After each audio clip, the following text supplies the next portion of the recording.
resultado de esta comida que da lugar a los séptimos premios Cachupín, que no Capuchín, y séptimos hasta ahora, octavo ya, y sin mucho preámbulo vamos a pasar a presentarles a los galardonados porque tenemos 5. En esta ocasión son 5 los galardonados, con lo cual, Fernando, si te parece, empezamos ya por la primera, que va a ser Verónica Torrano Moya, natural de Barcelona. Intentaré hacer el currículum lo más corto posible, pero es que son tan grandes, tan brillantes y tan intensos que debe costar. Es una investigadora con más de 20 años de experiencia especializada en biología del cáncer. Verónica ha contribuido de manera fundamental al estudio de los eventos moleculares asociados a las leucemias, tanto durante sus estudios de doctorado en la Universidad de Cantabria como en su posterior etapa como investigadora postdoctoral en el Instituto de Investigación del Cáncer en Londres. A lo largo de sus estudios mostró interés y facilidad para la física y las matemáticas, si bien finalmente decidió estudiar bioquímica en la Universidad de Barcelona. Optó por hacer el doctorado en biología molecular y bioquímica en la Universidad de Cantabria, con un trabajo basado en mecanismos biológicos que se modifican en un determinado tipo de leucemia.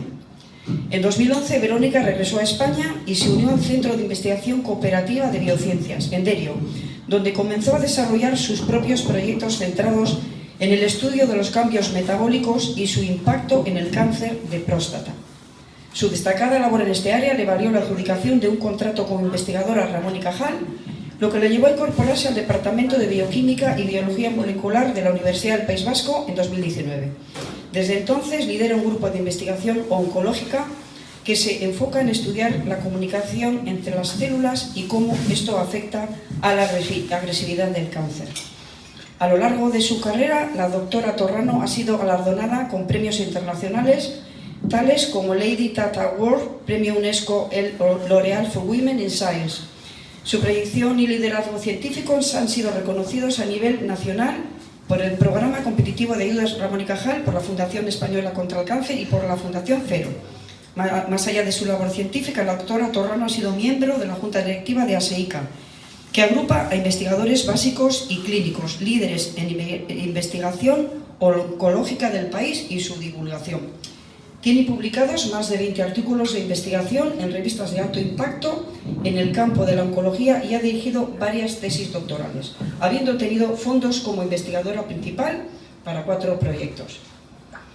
Vamos a pasar a entregar el galardón, diciendo antes que la doctora Torrano, aunque es natural de Cataluña, vive en Laredo hace ya unos cuantos años. Por favor, Verónica. Por favor, Verónica Torrano Moya, científica e investigadora, conservador en esta área, entrega el premio de distinción del premio Cachupín, Blanca Anquizar.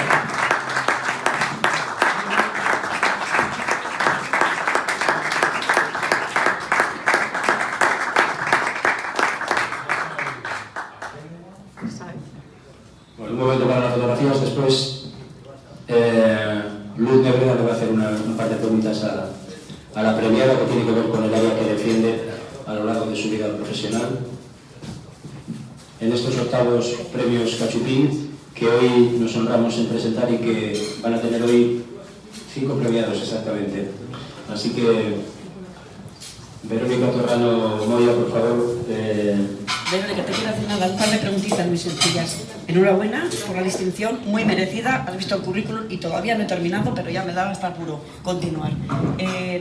Una cosa que nos preocupa a todos, la investigación. ¿Cómo está la investigación en este país? ¿Sigue siendo la hermana pobre? ¿Se tienen que ir nuestros jóvenes a estudiar fuera? Bueno, pues buenas tardes a todos. A ver, es una pregunta compleja de contestar. Pregunta no. Eso es. Pero vamos, yo contestaría de 2 maneras. Por una parte, a nivel de financiación, es la hermana pobre. O sea, no llegamos ni al 2% del Producto Interior Bruto en financiación, y eso es lo que aspiramos y reivindicamos todos los investigadores en España. Pero a nivel profesional, a nivel de potencial, o sea, tenemos una cantera extraordinaria. Está muy bien que los investigadores se vayan al extranjero. Yo me fui al extranjero, es enriquecedor en todos los aspectos, pero bueno, hay que atraerles de nuevo. Antes estábamos hablando en la mesa no en España, pero la capacidad que tienen que tener los países de retornar el talento para enriquecer y fortalecer un modelo productivo que se base aparte del turismo y aparte pues, en la ciencia. Fantástico. La primera galardonada de estos octavos premios Cachupín. Bueno, nos sentamos en entregar el segundo premio Cachupín de este octavo momento que tenemos que celebrar hoy aquí en el restaurante Estrella del Norte de Isla. Y es el reconocimiento a la labor de una persona que ha llevado su vida brillantemente en el campo de la veterinaria, la sanidad animal, y que recientemente ha ingresado en la Real Academia de Ciencias Veterinarias de España, que es uno de los máximos exponentes de estas en nuestro país y que le han llevado a proyectarse en múltiples ámbitos que tienen que ver con esta disciplina. Es santoñés, catedrático de Sanidad Animal, doctor en Veterinaria, profesor de la Facultad de Veterinaria CEU Cardenal Herrera y decano de la misma entre los años 1999 y el año 2017. Es autor del libro One Health, Cambio Climático, Contaminación Ambiental y el impacto sobre la salud humana y animal, con lo cual todas estas cosas que acabo de narrar le hace acreedor de este premio Cachupín, que hoy le entregamos con el merecido homenaje desde la amistad y el afecto que le profesamos a todos nuestros amigos a los que premiamos, y en este caso Premio Cachupín 2023-2023 para Santiago Vega García, catedrático de Sanidad Animal y doctor en Veterinaria. Por favor, suba. Llamamos al estrado para que entregue el premio y también la distinción a otro científico, una persona muy querida por todos nosotros, José Figueras, por favor. Un aplauso para él porque es el Premio Cachupín en una de nuestras ediciones.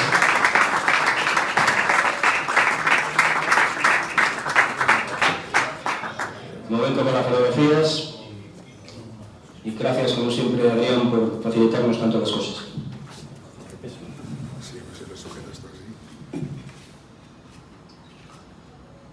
Si tuviésemos más científicos y menos de otras cosas, igual estábamos mejor. Yo me lo planteo muchas veces, lo que pasa es que nadie me despeja la incógnita. Seguimos un poco para los reporteros gráficos. A ver si cunde el ejemplo. Yo creo que sí, que va a cumplir, seguramente sí. El mundo es de la ciencia. Vamos a ver qué sucede. ¿Está todo ya? Bueno, pues vamos a empezar, por favor, con la entrevista de Mundo a Santiago García. Enhorabuena. Le quería preguntar una cuestión muy sencilla. ¿Es usted coautor, con otros dos compañeros, si no me equivoco, del libro One Health, Cambio Climático, Contaminación Ambiental y el Impacto sobre Salud Humana? Cuéntenos un poquito sobre qué va el libro. Bueno, primero de todos, muchísimas gracias por la distinción. Es para mí un honor el poder ostentar este reconocimiento, máxime sabiendo quiénes han sido los que me han precedido en los reconocimientos de las ediciones anteriores, en las 7 ediciones anteriores de los premios Cachupín, que es importante, si no Mariano me tirará de la oreja. Y las otras dos personas que escribieron el libro conmigo probablemente son personas que no conozcan. Uno es Federico Mayor Zaragoza, que fue presidente de la UNESCO, y el otro es un ilustre médico inmunólogo, Fernando Fariñas. Y escribimos un libro que se llama One Health, y no porque seamos unos cursis y utilicemos expresiones inglesas, teniendo una lengua como es la lengua española, que es riquísima en términos, en palabras para decir cada cosa que queremos decir, ¿no? Sino porque One Health es un término que está acuñado a nivel internacional, y la Real Academia de la Lengua lo dice, que se debe usar la marca, ¿no? One Health, que significa una sola salud.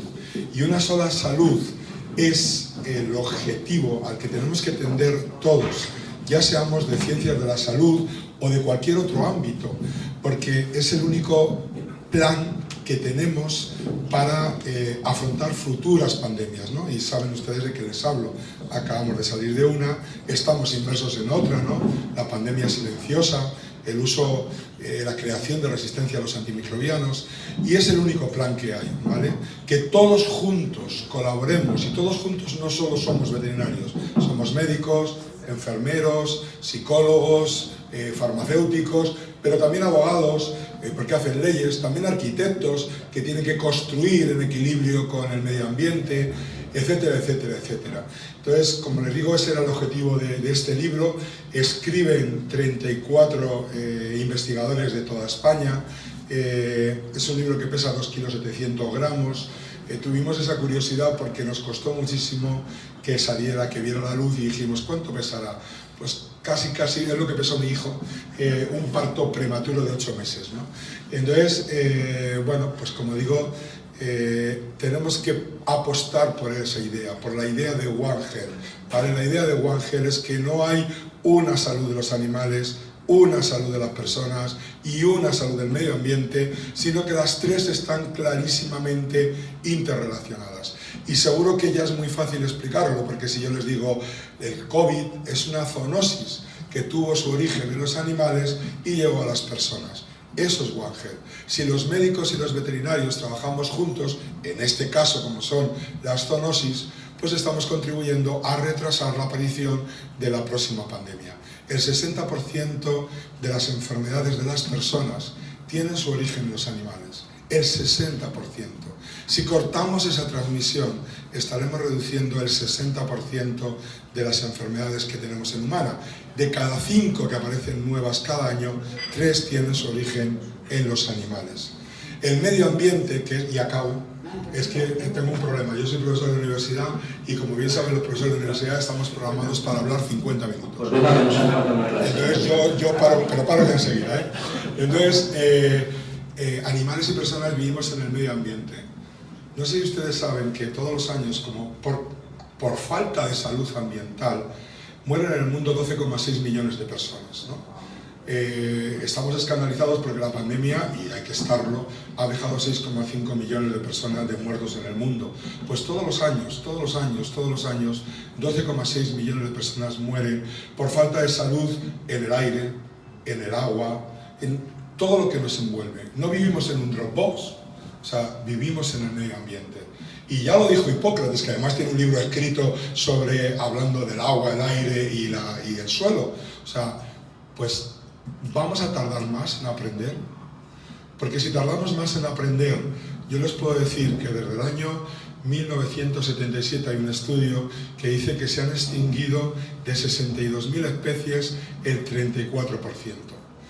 Yo solo les digo una cosa, somos una especie más, no se equivoquen, no piensen que somos el hombre y el hombre, pues por lo tanto, bueno, sobrevivirá, ¿vale? Hay una frase de Harrison Ford que me encanta que dice, el hombre necesita la naturaleza, pero la naturaleza no necesita al hombre. Nosotros nos podemos extinguir, que la naturaleza seguirá. Así que, bueno, pues muchísimas gracias. No lo han dicho, o si lo han dicho, soy de Santoña y bueno, pues lo digo porque además el alcalde ha venido antes y se ha tenido que marchar porque, bueno, pues desgraciadamente ha cogido COVID y ha querido no quedarse a comer. Y le agradezco también que haya venido a saludarme y, por supuesto, pues yo soy lo que soy por 2 personas. Las dos están aquí, ¿no? Una es mi madre, que está físicamente, y otro es mi padre, que no está físicamente, pero está, ¿vale? Está en el cielo. Y bueno, pues a ellos gracias Mariano, de corazón, de verdad que muchísimas gracias, y me siento súper orgulloso a partir de ahora. Era orgulloso de ser santoñés, pero ahora me siento súper orgulloso de este premio porque puedo decir que soy profeta en mi tierra. Muchísimas gracias.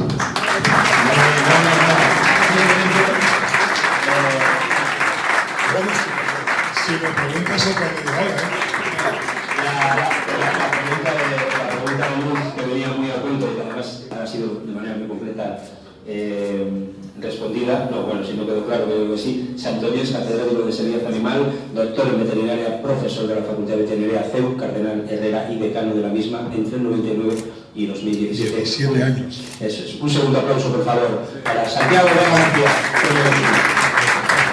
Está impresionada, pocos minutos, lo que nos ha contado y lo que hemos aprendido en apenas 5 minutos.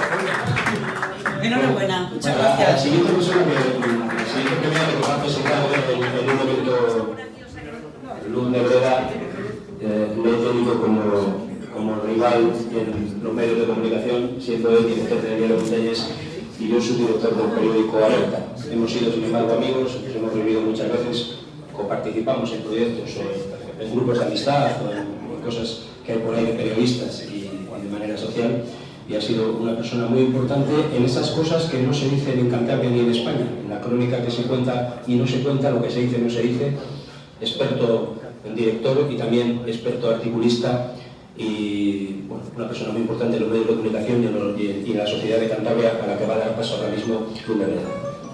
Pues efectivamente, Manuel Ángel Castañeda Pérez, al que nos honramos en tener aquí esta tarde entre nosotros, nació en Santander, es diplomado en Magisterio por la Escuela Normal de la capital cántabra, licenciado en Ciencias de la Información, rama de Periodismo por la Facultad de Ciencias de la Información de la Universidad Complutense de Madrid, doctor en Ciencias de la Información por la misma universidad, con su tesis leída el 5 de septiembre del 2016 y calificación sobresaliente cum laude.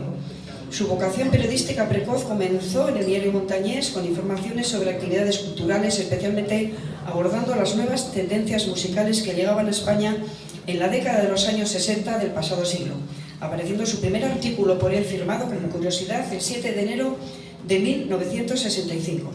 Cubrió los cursos de verano de la Universidad Internacional Menéndez Pelayo, donde conoció y entrevistó a personajes de la talla de Jorge Luis Borges, Miguel Delibes, Camilo José Cela, Francisco Umbral, Mario Vargas Llosa, o políticos como Juan Domingo Perón, Adolfo Suárez, Alfonso Guerra, Felipe González, Jordi Pujol, Alfonso Osorio, etcétera, etcétera, etcétera.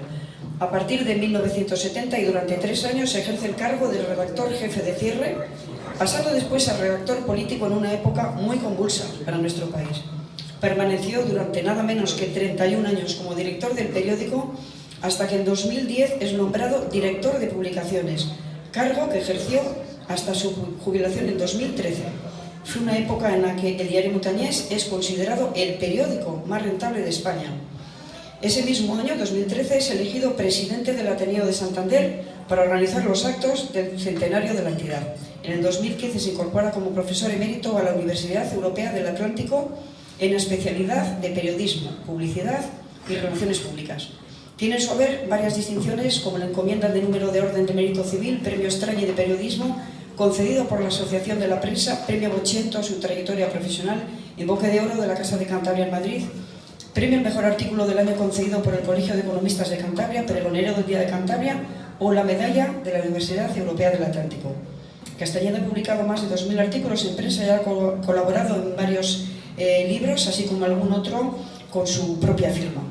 En su etapa de director del diario Montañés y como una iniciativa vinculada al lanzamiento del periódico, desarrolla un proyecto ambicioso, como es la publicación de una enciclopedia de Cantabria que recogió de manera ordenada todo lo referente a la región.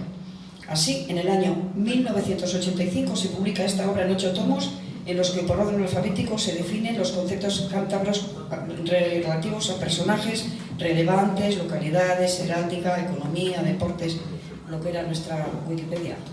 Fernando. Pues... Muy bien, pues nada, don Manuel Ángel Castañeda, por favor. Periodista, es director del diario Montañés, presidente de la Comunidad de Santander, nos tocamos el contacto y presente.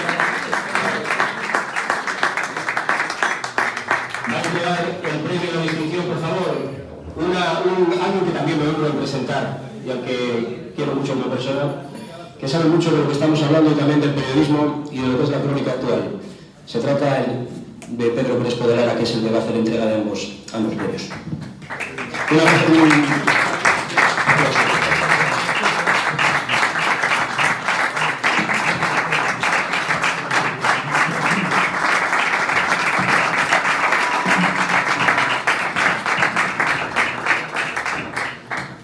Momento para las fotografías.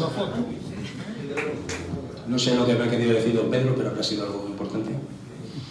Añadir una cosa que no habéis dicho. Ah, perfecto, pues luego vas a tener ahora tiempo para decirlo. Si te parece, tiene luz, don Pedro, tiene luz unas preguntas para Manuel Ángel y yo igual quizá también, y después Queremos que precises eso, sí. Un momentín, es que ha pasado algo impresionante. Bueno, pues si ha pasado algo impresionante, cuéntanoslo. Sí, es que ha sido una cosa extraordinaria. O sea, yo, Pedro, no me conoces, pero yo soy mago, soy ilusionista y a veces soy víctima de mi propia obra. Y estabais sentado y ha caído así en mis manos un carné de periodista que me han dicho que es para ti. Hombre, don Pedro. Y que me han dicho que es para ti, así que el aplauso. Venga, un aplauso. Después de 68 años de vida, dejar de hacer lo que es ahora un carné de periodista. Me está muy bien. La última canción me es igual. No, pero tenía que haber venido Mariano Rivero Bosso a entregarlo. No, pero es que le ha caído del aire. Ha caído del cielo. Ha aparecido por ahí. Impresionado por este efecto de baja. Bueno, liberemos a Manuel Ángel Castañeda del cuadro, que pesa un quintal métrico, y vamos a pasar a hacerte unas preguntas que tiene por aquí Luz de Veda para ti. Una cuestión muy concreta, Y no te vayas muy lejos con Pedro, que se... pero que tiene su liga. ¿Cómo ve a día de hoy el futuro de la prensa escrita, particularmente del diario, del periódico físico, que se maneja mucho menos a consecuencia de la erupción de las redes sociales, de los digitales, etcétera, etcétera? Bueno, en primer lugar creo que procede por mi parte dar las gracias a Pedro Crespo y a Mariano Riego, que son los que me han traído hasta aquí y los que me han concedido este premio. Y por tanto, muchísimas gracias a ambos y a todos ustedes. Lo que tú preguntas, yo creo que tiene una respuesta un poquito compleja. El periodismo va a seguir existiendo como decimos ahora, ese anglicismo de estamos viendo un periódico en la tablet. No, lo estamos viendo en una tableta, porque tenemos que recordar que el lenguaje escrito empieza en unas tabletas que hacen los sumerios en arcilla, donde van haciendo una serie de signos, letras, que después cuecen y de esa manera quedan permanentes. Por tanto, la etapa del periódico en papel, el periódico vegetal, que yo digo, no digital, sino vegetal, es posible que esté ya en su ocaso. Pero eso no significa que el periódico vaya a cambiar, porque el soporte físico es lo menos importante. Lo importante es que las personas puedan recibir una información contrastada, rigurosa y veraz, y que por tanto, cuando luego tengan que ejercer sus funciones ciudadanas, es decir, tener una opinión sobre las cosas y esencialmente votar a quienes nos tienen que gobernar, tengan criterio suficiente, que se lo han formado a través de la información. Una sociedad sin información es una sociedad totalmente desestructurada, en la que no es posible la democracia. Y por tanto, yo soy optimista. ¿Que el periódico en papel es posible que en 10, 15, 20, 50 años desaparezca? Es posible. Pero también desaparecieron los papiros. Si leemos un libro maravilloso como es El infinito en un junco, ahí podemos ver cómo ha evolucionado no solo la transmisión del lenguaje oral al escrito, sino a través de los diferentes soportes. Por tanto, en tableta de arcilla, en papel, en papiro o en una tableta electrónica, lo importante es el trabajo de un profesional, que es un periodista, que lo que hace es buscar los sucesos allá donde se producen, escuchar a los que tienen algo que decir y transmitírselo a la sociedad.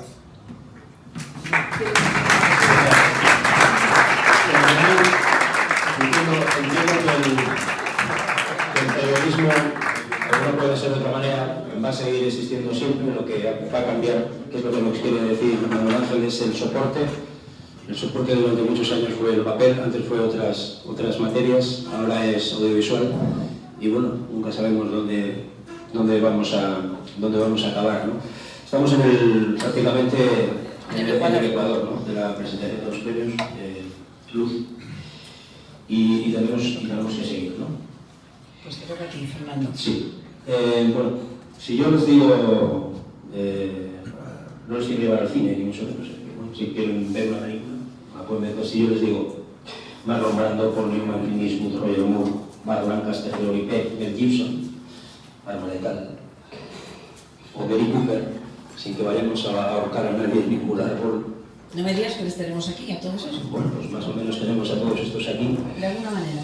De alguna manera podemos tener aquí a estas personas.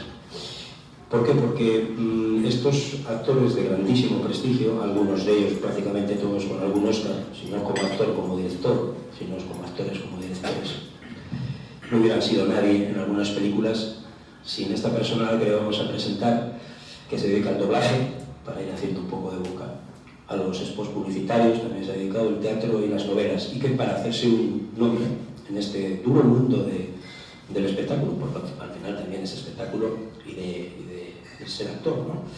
Pues había días que dormía 4 horas, 3 horas o nada, supongo, ¿no? Hoy sí que nos enfocamos, ¿no?, en tener como premio Cachupín 2023 por el reconocimiento dilatado a su carrera y al mundo de la interpretación, como digo, en la locución y el doblaje, y que se ha convertido por méritos propios en voz de todas estas estrellas y de otras. Nos honramos en tener a esta persona que no solamente es internacional, que lo es, pero es que hay veces que los cántabros también somos internacionales. No te digo yo los laredanos, otro de Laredo, que ha puesto voz a actores como los que les he dicho, que ostenta varios premios y distinciones, como el que otorga la APEI, la PEI, que es la Asociación Profesional de Especialistas en Información, también el premio Irene de Doblaje o el Premio Nacional de Doblaje. Es indiscutible todo lo que ha hecho y son indiscutibles los méritos que tiene esta persona. Imagínense para doblar a estas personas, a estos actores, que son mitos, que hoy en día por una película pueden ganar entre 10 y 50 millones de euros, dólares. Imagínense doblarles, poner la voz a Paul Newman, la gata sobre el tejado de zinc. Pues por sus indiscutibles méritos le rendimos un homenaje a don Héctor Cantoya López, actor de doblaje, cine, locutor de radio, con toda nuestra amistad, porque es muy merecido pensar que alguna vez, habiendo visto a algunos de estos actores emocionándonos con sus películas, metiéndonos en ese papel, no eran ellos los que hablaban, sino Héctor Cantoya. Bienvenido, entrega el premio nuestro general de división de tierra del Ejército del Reino de España, don Fernando Brown. Un aplauso porque también es premio Cachupín. Un aplauso muy grande, por favor. Nos honra en todas las ediciones con su presencia. Tiempo para las fotografías. Piensen que no está tan lejos con esa belleza de ser Paul Newman, no está tan lejos. Tiempo para las fotos, tiempo para entregar la distinción y el cuadro, el premio. Y pasaremos en breve a unas preguntas muy cinematográficas que va a hacer Luz Nebrera, que es una gran artista también. Por lo menos tiene una hija que es actriz. Acabo primero para que... Tienes una hija que es actriz, ¿no? Pues enhorabuena por el merecido Cachupín. Yo te quería hacer una pregunta muy concreta. Sé que aparte del doblaje has hecho cine, te has dedicado a la radio, has hecho spot publicitario, pero referido al doblaje, que yo creo que es la faceta que todos los que estamos aquí menos conocemos. ¿Qué facultad tiene que tener una persona como tú, un actor, al final actor, para ser un buen doblador? ¿Crees que cualquiera de nosotros los que estamos aquí valdría para ello? Totalmente. Es decir, todas las voces son válidas. Todas. La voz es como un Stradivarius, pero hay que saber tocarlo. Si tienes una voz grave, o media, o aguda, tienes que saber interpretar. Para ser actor de doblaje, tienes que ser actor. Actor. Puedes hacer cine, como yo he hecho 4 películas, he hecho 2 años de teatro, he sido primer actor de Radio Madrid en el cuadro de actores. En teatro hice con Carmen Maura 2 años, todos los días de teatro, que tenía que compaginar con el doblaje de películas. Yo dormía 4 horas diarias, no tenía tiempo para todo. pero todas las voces son válidas. Lo importante es ser actor. ¿Por qué? Porque el actor tiene que ser actor de interpretación para poder meterse en el personaje que estamos doblando, y nosotros no existimos. Es decir, tú tienes que tener el oficio de la interpretación para poder dar la interpretación que él pide o ella pide. O sea, no eres nadie. Cuando estás por la puerta de doblaje, tú dejas de existir. Tú tienes que poner la interpretación del actor al que estás doblando. Sus matices, sus intensidades, sus gritos, su alma. Tienes que poner... Pero es un oficio que ponemos al servicio de... El único mérito que tenemos nosotros es ser actores de doblaje. Y yo quiero dar las gracias aquí a Mariano Riego, a todo el equipo que habéis hecho posible que nos deis luz a los actores de doblaje que estamos en la oscuridad, en el doblaje. En teatro ya tenemos aplausos, en el cine tenemos reconocimiento público, pero el doblaje es una labor tan oscura, tan tremendamente sacrificada, que tenemos que estar de pie 14 horas diarias o 12 de pie delante del micrófono a oscuras, con una pantalla y con el actor al que estamos doblando. Pues muchas gracias. Dudo mucho que cualquiera de vosotros pudiera doblar como doblas tú con esa voz prodigiosa, pero bueno, si tú dices que cualquiera valdríamos, pues nunca es tarde, nunca se sabe. Todo el mundo vale. Yo lo dudo, pero bueno. Muchas gracias. No, quiero decir una cosa. Adelante. El doblaje en España desde el año 32, que no es una industria creada por Franco, eso es incierto. El doblaje se creó en el año 32 en plena república. ¿Qué ocurrió? Que Franco, cuando llega al poder, legaliza la profesión de doblaje para tener control de censura, no solamente política, sino moral. De hecho, hay anécdotas de censura impresionantes, como son, por ejemplo, Mogambo. Cuando doblamos la película Mogambo de Clark Gable, Grace Kelly y Ava Gardner, a Grace Kelly y a su marido les hicimos hermanos para justificar el adulterio que tenía Grace Kelly con Clark Gable. Eso ocurrió en la época de Franco.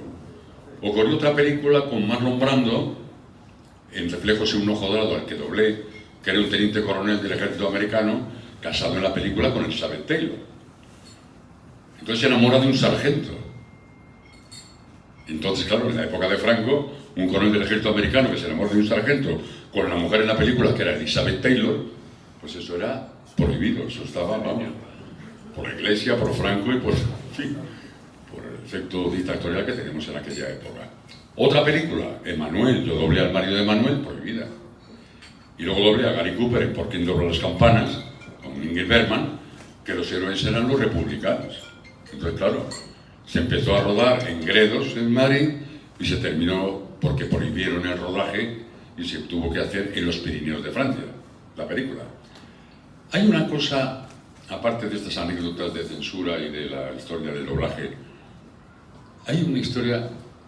El doblaje ha sido el mayor vehículo o herramienta cultural y literaria que ha tenido España desde el año 32. Me explico por qué. En aquella época la gente no podía ir al teatro, salvo las clases pudientes. En aquella época nadie podía leer un libro, no tenían tiempo para leer libro, solo las clases muy pudientes. En aquella época la radio se oía, pero bueno, era un tema cultural que se aceptaba. Pero sí todo el mundo podía ir al cine. ¿Qué pasaba? Que todas las obras universales del mundo se han llevado a la pantalla. ¿Quiénes éramos los traductores de las obras culturales y literarias del mundo llevadas a la pantalla? Nosotros éramos los traductores literarios, pero sumando además la interpretación a los actores. Es decir, que a los espectadores españoles, a toda España, no solamente les hemos alimentado cultural y literariamente, sino que les hemos hecho soñar, reír, llorar a través de nuestras interpretaciones, interpretaciones de los actores, que nosotros éramos el vehículo o traductores de intérpretes o literarios. Por tanto, el doblaje ha sido el mayor vehículo cultural y literario desde el año 32 en España, el doblaje. Y con esto, muchas gracias.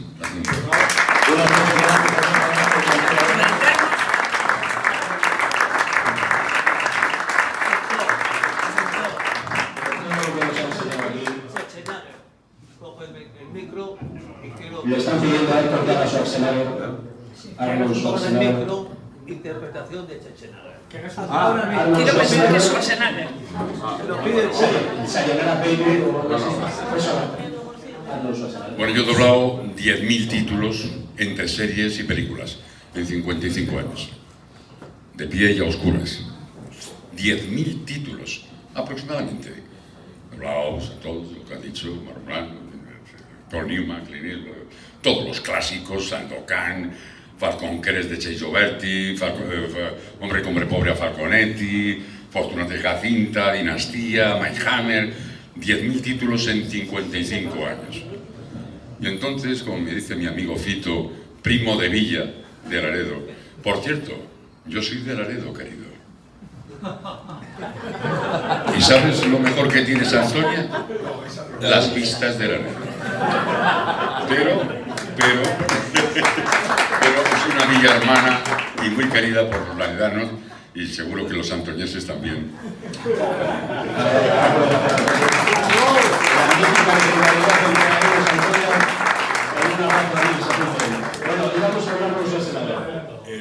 Schwarzenegger, que le he doblado 10 veces, Depredador, Perseguido, Gemelos, Comando, Perseguido, Mercenarios, Antonio Banderas, con Noriega, nuestro cántabro, actor, mercenario, el último desafío. Ahí doblo yo a Schwarzenegger. Eres un sheriff de frontera y el malo es... Y el malo es Noriega, cántabro. Y hace de malo malísimo, estuvo a punto de que le doblaran porque no daba, de voz no daba el sentido de maldad que necesitaba. Bueno, pero aparte de eso, os voy a dedicar, pues, de Schwarzenegger, por ejemplo, puedo decir Sayonara, baby. Un aplauso, Sayonara, baby. Y termino con Clint Eastwood, frase mía, que le he doblado 7 o 8 veces, que decía eso de: anda, alégrame el día. Muchas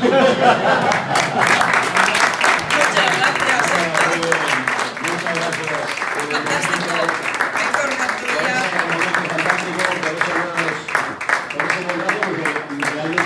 Estos pasajes de la historia del cine, esos personajes que nos gustó y hemos disfrutado con Héctor Cantoya, que, bueno, él dice que todo el mundo puede hacer doblaje, pero bueno, Yo realmente, es muy cuestionable. esa voz que he tenido aquí a mi derecha este ratito, yo no la escucho todos los días. Afortunadamente hay muchas voces en la historia del cine y se puede hacer de todo tipo, pero personajes como Clint Eastwood, como Schwarzenegger, como es muy difícil hacer que no tiene este tipo de voz, es muy difícil. Yo estoy de acuerdo contigo, Constantino mucho Romero. disentir, pero creo que no vale cualquiera.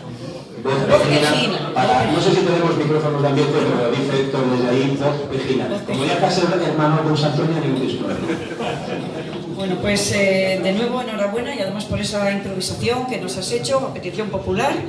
Y pasamos al siguiente y último galardonado de esta tarde, que es Juan Carlos Aparicio Pérez.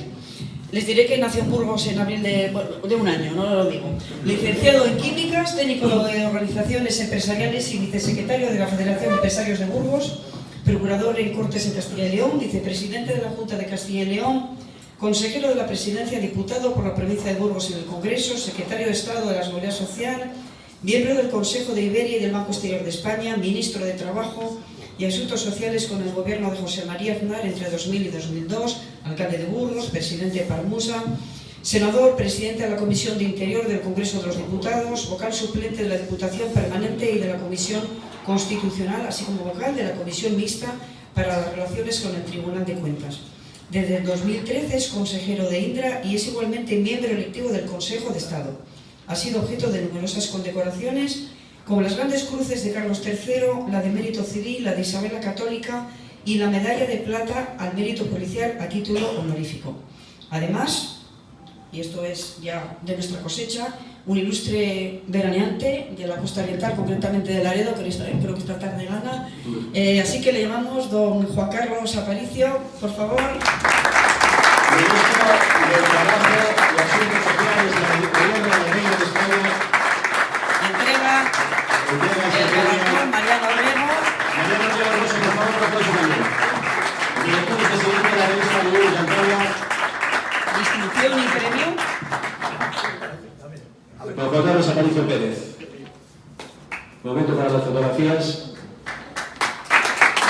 Al aplauso. Muchas gracias, Adrián, porque sin ti esto sería imposible. Muchas gracias. Todo se puede lograr más o menos. Así más o menos.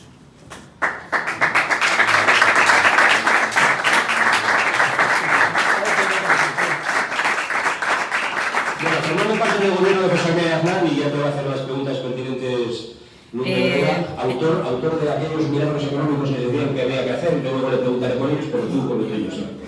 Bueno, una cuestión así un poco particular entre nosotros. ¿Qué tiene la política que tanto atrae y que tanto cuesta dejar el sillón, al menos a algunos? Eso lo voy a hacer en primer lugar. Y después lo voy a poner en un pequeño brete, me va a disculpar.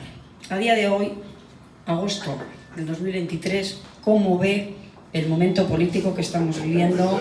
¿Habrá pactos con los partidos periféricos, nacionalistas, separatistas en muchos casos, o iremos a nuevas elecciones? ¿Cómo lo ve? Yo reconozco que le pongo en un brete. Con lupa, vamos a ver. Bueno, la primera pregunta es razonablemente sencilla. Yo creo que en la política hay que saber entrar y hay que saber salir. Lo primero lo hace casi todo el mundo bien. Lo segundo veo que muchos tienen dificultades. A mí no me ha supuesto ningún trauma ni ningún problema dejar la política. Y si algo me hace feliz es poder pasear por mi ciudad, por Burgos o por Laredo tranquilamente, sin que nadie te tire ni de la chaqueta ni un ladrillo. Uno se siente a veces satisfecho también de haber podido ayudar un poquito. Creo que a los políticos se nos elige o se nos debería elegir para resolver problemas y no para crear más de los que ya tenemos. Lo digo porque en su momento yo me encontré una seguridad social muy complicada. Fui firmante del tanto he ido y he llevado Pacto de Toledo. He participado de acuerdos, me correspondió también desarrollarlo y lo hice de la mejor manera posible. Me la encontré con números rojos, la dejé en números negros, el famoso fondo de reserva, la hucha, ideas que en su día pudimos llevar a cabo. Desde ese punto de vista, pues, creo que la labor fundamental de un político es practicar 3 palabras fáciles de recordar, que empiezan por las mismas letras. Entonces la regla mnemotécnica, mi querido catedrático, con el que tengo que partir, es sencilla. Humor, porque nada tiene que ver tener humor, ser serio, con ser triste. Yo creo que la seriedad hay que exigírsela a todo el mundo, y aquí ha habido ejemplos palmarios de seriedad. Mi gratitud como varón, por cierto, he sido ministro de Igualdad y esto no es nada paritario, a Verónica, porque si está trabajando en algo que nos afecta mucho más a los hombres que a las mujeres, gracias en nombre de todos los hombres que integramos las salas. El humor creo que es una herramienta de trabajo como otra cualquiera. La humildad, si algo haces bien, ya lo dirán los demás. Y el acto de hoy, un acto de amistad, palabra maravillosa, pues también expresa esa idea de que si algo haces bien ya lo dirán otros. No tienes por qué ir contándolo tú a las 4 esquinas o haciendo alardes de lo que quizás no mereces. Y la tercera palabra, que empieza por H-U-I-M, es humanidad, que es intentar ponerse en el lugar de los demás. Intentar entender por qué la gente traslada, tiene, vive los problemas. Aunque no los compartas, aunque no sean tus ideas, creo que es muy importante. Y creo que esa es la antesala o la posibilidad de llegar a acuerdos. Y aquí ya encajo en la última parte. Hombre, el momento es malo, rematadamente malo. Quien diga que le favoreció el resultado de las últimas elecciones generales, miente. Y el que diga que ve, o que tiene a la vista, no soy vidente. Si fuese evidente, estaría en este momento no aquí, sino en el puesto de lotería más cercana comprando décimos.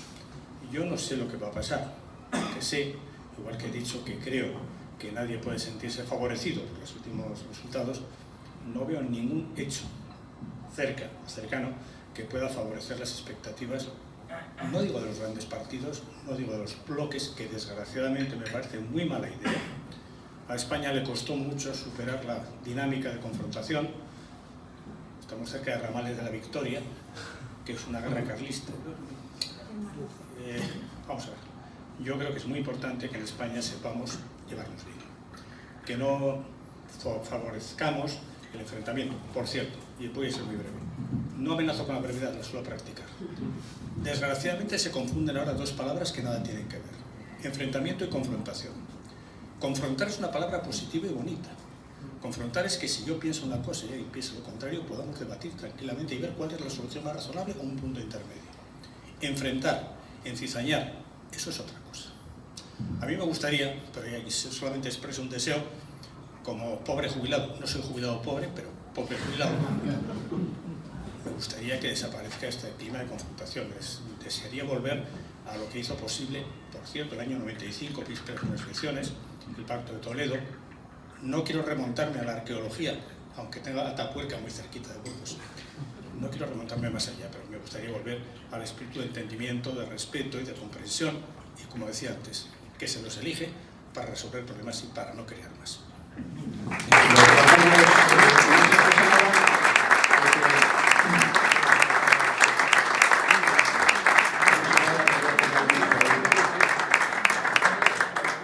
Le voy a hacer la última pregunta, o quizá la misma pregunta de otra manera. Usted llegó al gobierno, que no sé, en el año 2000, es decir, en el año 2004.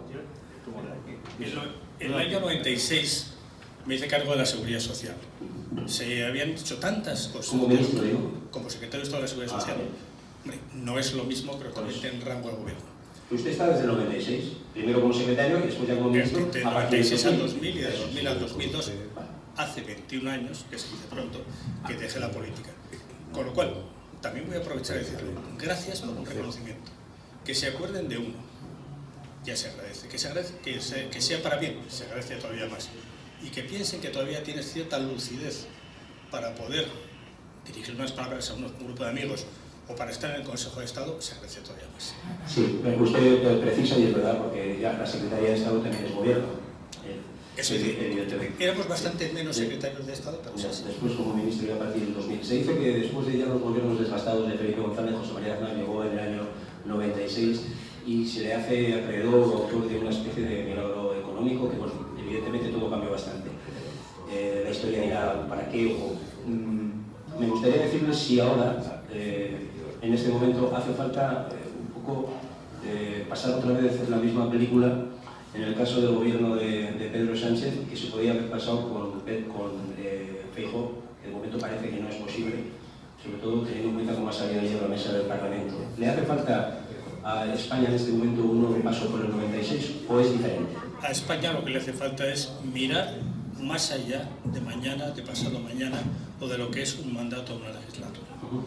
Porque quizás el mayor desequilibrio, el que yo estoy percibiendo, que más me preocupa, quizás porque fui responsable de la Seguridad Social, de la que se ha dicho muchas veces y con razón, que es un contrato entre generaciones en el que los jóvenes tienen que tener unas expectativas al menos comparables a las de sus mayores, porque si no, puede que se resistan a que una parte de su riqueza, sus cuotas, sus impuestos, se dediquen a una generación que ha vivido tal vez por encima de lo que eran las expectativas. Y me preocupa también que sigamos creciendo a base de endeudarnos, porque eso no hay ni familia, ni empresa, ni Estado, ni conjunto de Estados que lo aguante. Yo creo que no descubro nada nuevo si digo que todo el mundo tiene que adaptarse a sus posibilidades.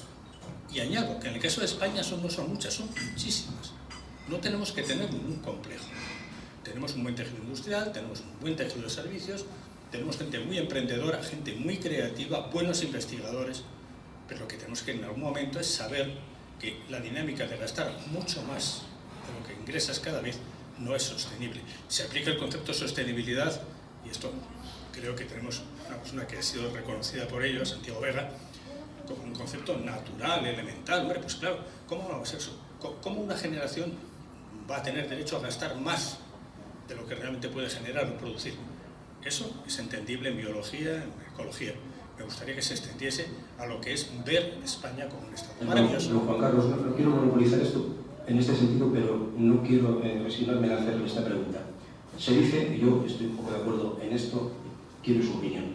Estamos en este momento en riesgo de dejar a nuestros hijos una España más comprometida y peor que la que nos legaron a nosotros nuestros padres. Bueno, es la primera vez que se dice esto y se repite, que lo que parecía natural, que es que la siguiente generación vivía mejor que la anterior, no sea así. Y eso puede ser factible, puede ser posible, ojalá no suceda, si lo que les dejamos fundamentalmente son deudas e hipotecas, de la naturaleza que sea. ¿Y una España dividida en dos, un enfrentamiento? Pues me parece que eso es algo que creíamos haber superado, yo el primero en el año 78, en un esfuerzo de generosidad de todos. Pero usted sabe que hay gente que quiere coger esa Constitución y romperla. Bueno, siempre ha habido gente que, a río revuelto, no descubro nada, puede haber ganancias de algunos pescadores y no precisamente los que decoran, el principal paseo de Lares. Me gustaría que se entienda que en este tipo de situaciones de crisis económica es donde nacen y florecen los populismos y nacen los movimientos que más daño han hecho a la sociedad europea y mundial. En clima de crisis económica, llevase el populismo, llegaron dos fenómenos que todo el mundo ha conocido, el fascismo y el comunismo radical. Uno mira con la misma mirada de cariño que miramos especialmente desde Laredo al otro lado del Atlántico y ve algunos fenómenos de cómo países que llegaron a ser décima o undécima potencias mundiales, como es el caso de Argentina, están pasando hambre y muriendo materialmente niños y siente angustia. A mí no me gustaría poder criticar a ninguno, sino que me gustaría que en España nuestros esfuerzos no sean en enfrentamientos internos, sino que sean para sacar esto adelante. Pues muy bien, una aplauso. Muchas gracias. Un placer y un lujo, señora Aparicio. Vamos ya a final. Estamos acabando, pero hay un señor. Le he dicho que muchísimas gracias, un placer y un lujo tenerla aquí esta tarde con nosotros. Claro, y que ha sido muy didáctico y que nos ha enseñado pues, algunas de las cuestiones que en este momento se dice la alta política o que piensa una persona que ha estado formando parte de la alta política, que tiene criterio y que nos lo puede trasladar. Y de ahí agradezco desde esta tarde un miembro más de este club de amigos que son los cachupines que entrega la revista Vivir en Cantabria. Que nos a veces las personas en estos premios dicen más cosas porque quizás se sienten mejor. Porque se sienten en libertad. Pero que se dice en una entrevista normal. Entre amigos. Entre amigos esas cosas se dicen. Bueno, tenemos que cerrar porque hay gente que está ya pendiente para escribir estas cosas, para ponerlo en periódicos, etc. Pero nos queda el broche de oro. Pero nos queda el broche. Yo siempre vuelvo a presentar a un amigo, un colega y una persona que quiero mucho, que es Pedro Crespo de Lara, que hoy va a hacer dos precisiones. Una sobre Manuel Ángel, que no has podido decir, lo ibas a decir, y otra porque quiero que cierres el acto como tú cierras el acto. Por favor, Pedro Crespo de Lara sobre esta hora. Pedro Crespo de Lara, la casa general. Tienes que aclarar algo sobre Manuel Ángel Castañeda, que nos hemos... claro, llevamos muchos años siendo colegas de profesión, pero se nos ha olvidado algo que ibas a decir. Yo creo que el mejor cierre del acto es lo que hemos oído, esta sobremesa de lujo, de una gran altura intelectual. Micrófono, por favor, micrófono. Yo lo dejaría así, ese magnífico cierre de acto. Como tú quieras, pero tenías una precisión sobre lo que no hemos dicho de Manuel Ángel.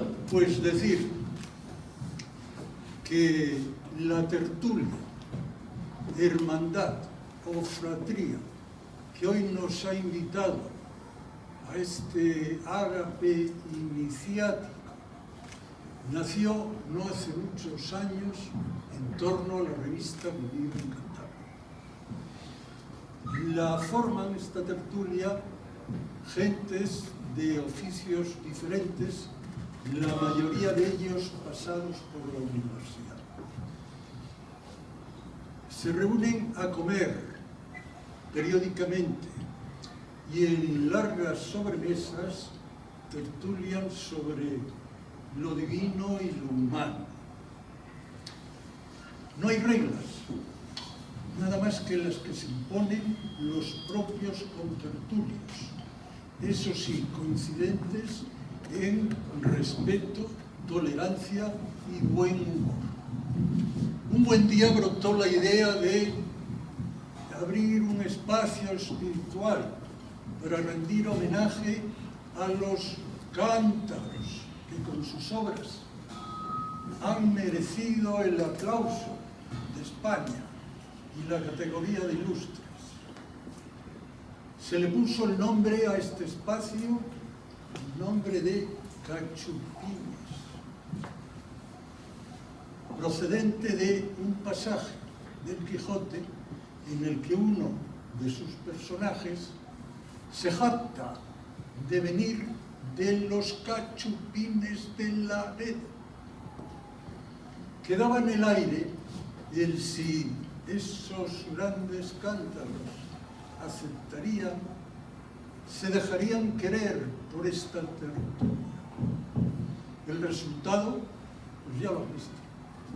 Hoy han ingresado en los cachupines estos grandes personajes que nos han dejado pues el mejor sabor de este arte.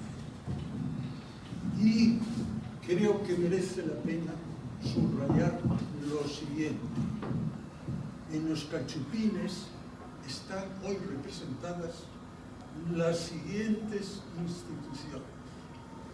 Los tres poderes del Estado: el Ejecutivo, el Legislativo y el Judicial. Representados dos exministros, un expresidente de comunidad autónoma, un general del ejército, un general de brigada.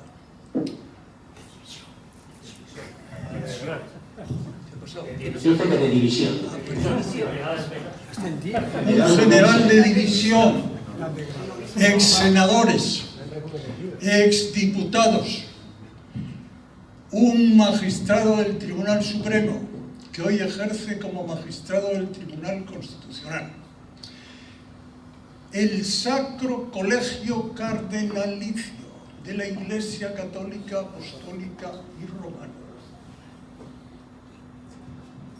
el Consejo de Estado, que es el órgano consultivo supremo del gobierno, el Instituto de España, Senado de la Cultura Española, que agrupa a las 10 reales academias de España,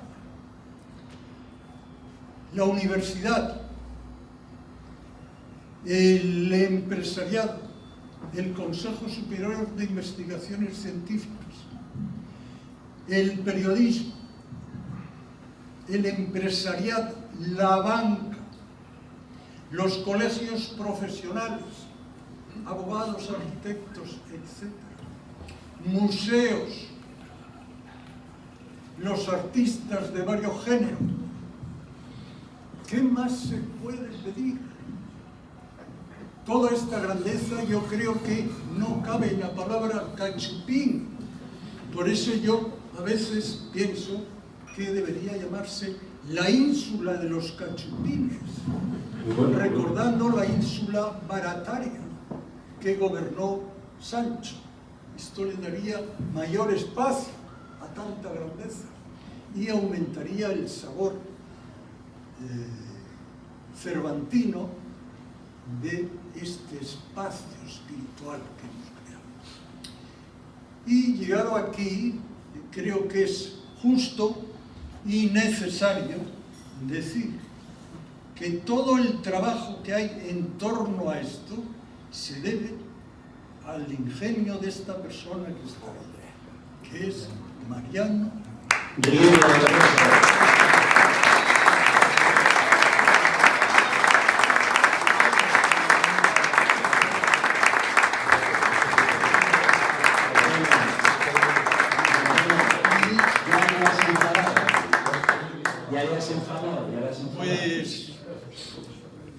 Pues es un atentado a su modestia, ya no sé. Bueno, esto que me ha regalado a mí es una obra de un genio. Y muestro el carnet de prensa del periodismo internacional que ha repartido entre amigos y colegas. Bueno, Mariano. esto es aquí la... Yo tengo el mío, Pedro, tengo el mío. Sí, sí. Pues dicho lo dicho, enhorabuena a los neófitos, cachupines, y con o sin ínsula, ¡viva los cachupines! ¡Viva!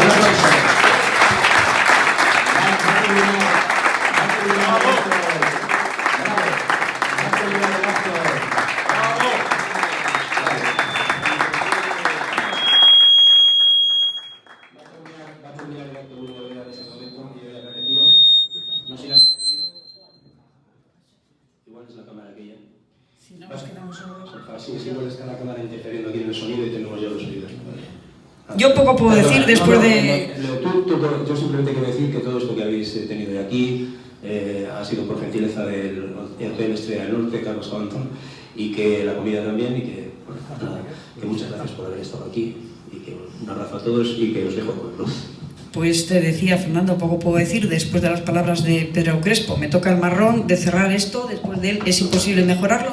Solo quiero darles la enhorabuena a los nuevos cachupines. Somos 5 compañeros más, 5 amigos más en este gran grupo que ya es la familia de la revista Iberia en Cantabria de los cachupines. Son ya 29 y les digo ahora, pónganse sus mejores galas porque vamos a la foto de grupo, foto de familia. Y muchas gracias. Amenazamos en repetir en diciembre. Un saludo. Gracias.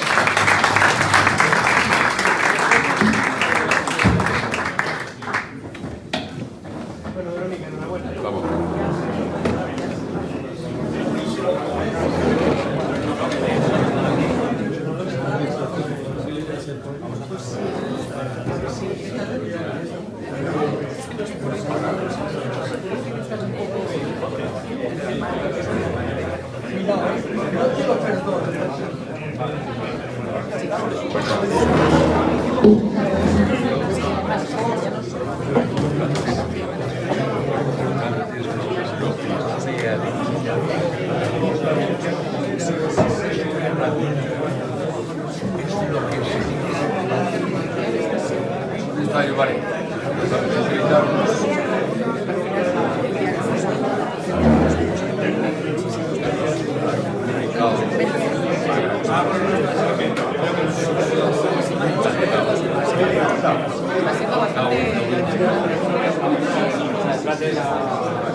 Vamos un poco para allá.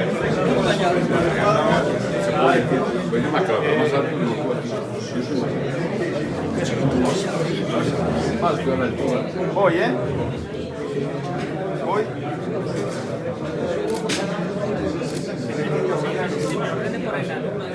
Miradme aquí, por favor.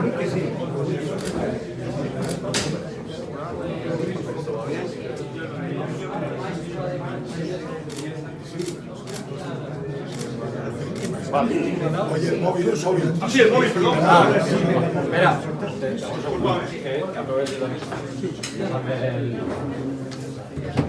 Voy, ¿eh? Voy. Espera, que me falta aquí uno.